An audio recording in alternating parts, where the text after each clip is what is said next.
Regarding China, there are reports saying na magtatayo daw po sila ng radar station sa Panatag Shoal. Can you confirm on that, sir? Well, we cannot stop China from doing his thing. Hindi nga na para ng Amerikano. Ano bang gawin ko? Declare war against China? They admit that it is the territory, within the territory of the Philippines. That does not satisfy you. Ano pag gusto mo? Paluhurin mo yung tao?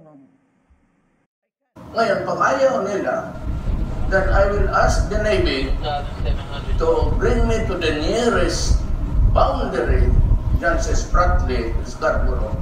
Bababa ako, sasakay ako ng jet ski, dala-dala ko yung flag ng Pilipino at pupunta ko doon sa airport nila, tapos itanim ko.